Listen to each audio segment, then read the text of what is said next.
Guess what? It's Ray Mooney, the man in charge of the grass around here. I'm telling you, this place is about as green as your shirt. Well, thanks. We work hard on it to keep them green. It's tough in the winter, but we fertilize a lot and take good care of them. Try to keep them green. Last July, I drove over here and I saw huge sand piles going back as far as you could see, and I was like, "Oh my God, what happened?" Well, we had a big project where we decided to move fields 2 and 3 a little bit to the west and move the stick and ball field closer to the Polo Club. And it was great to redo the fields after 5 or 6 years. It's a great idea to redo them after all the wear and tear, and it's nice to build new fields, have new fresh fields. We planned for the project and got on it early last year and had a real good project. I want to ask you this straight up, and I don't want you to hedge on me. Is it harder to please a golfer or a polo player? It depends on if they win or not. So that's a good question. We always start out at the beginning of the year. The fields are great. We get lots of compliments. And then, of course, the play comes and the fields get a little bumpy. And the weather usually in January and February is a little cold. So it's a challenge. And we usually start hearing some complaints a little bit about bumpiness and things of that sort. But then in March, everything starts growing again and everything gets better. But that's a good question.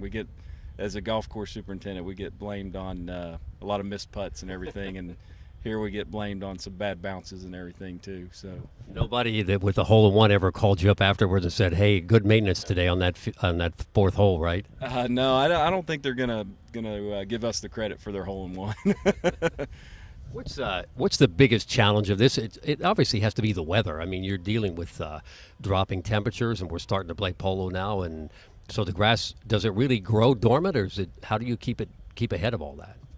Well, it is our biggest challenge, the weather. Last year December was very cold, which set us back.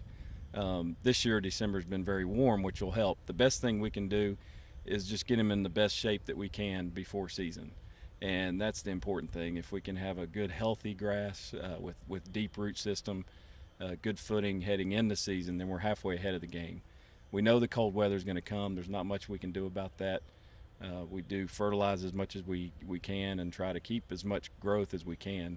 We'll still get some growth. It doesn't go dormant here in South Florida. It'd be really unusual. 2 years ago, it was close.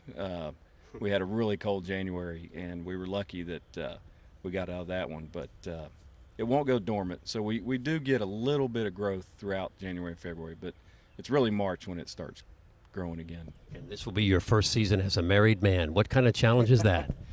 Well, that'll be a challenge for sure to balance time and everything. So, I mean, time management is a challenge during polo season. I mean, my staff and myself, I mean, we're here at least 6 days a week, sometimes 7 days a week, and some long days. I mean, Sunday we're here awful early, and we don't get out of here till after dark usually. So certainly by the end of 16 weeks of polo, everybody's a little worn out and everything. So it's definitely a challenge to balance the time. And being married, I'm sure that's going to be a good challenge to face too.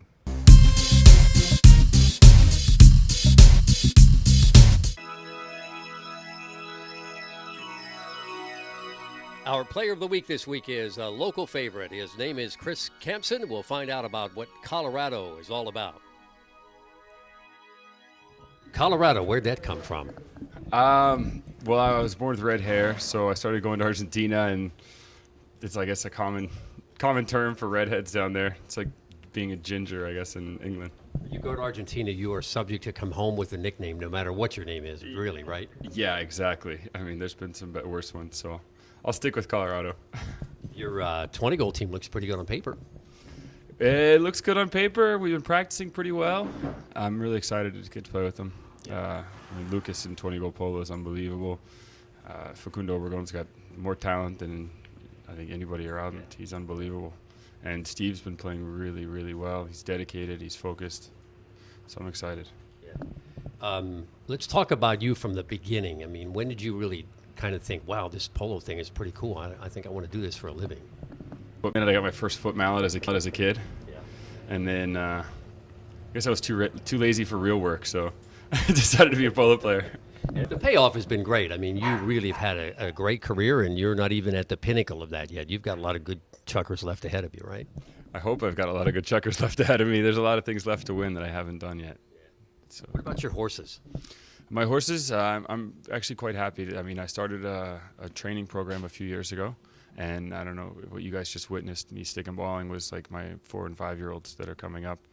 So I'm actually really happy with them. I don't know if you guys saw me come off with a smile on every single one, so that makes a huge difference. You got a camera hog here. And then I've got this one, the camera hog, Cruella.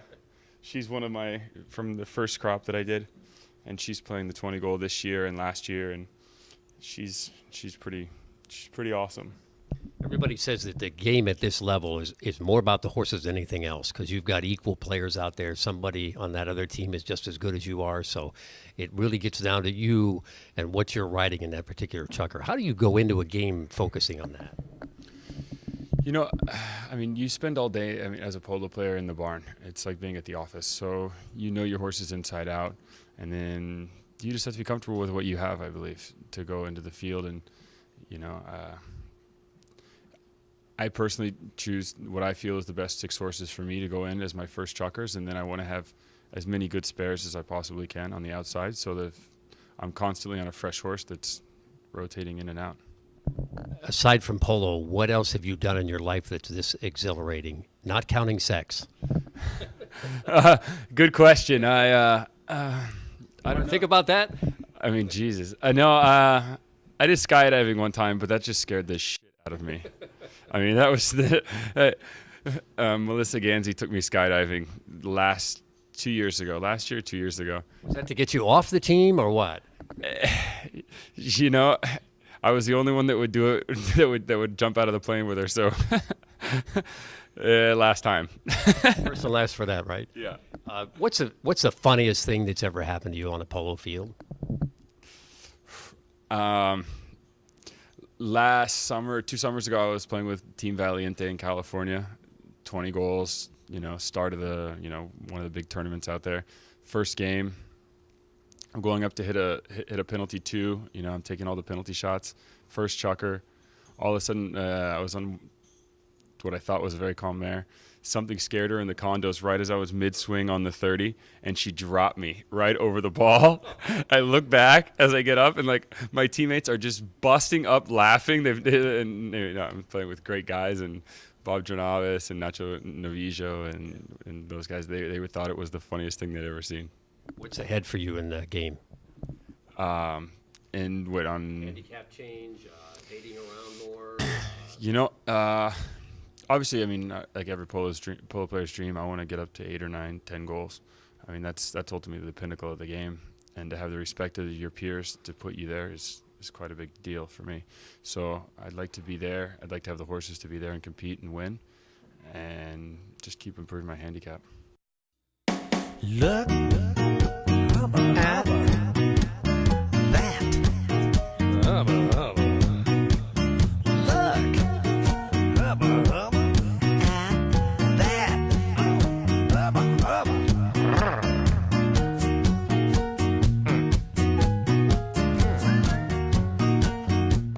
Elegante Polo, now in Wellington, near the Wellington Green Mall on Forest Hill Boulevard.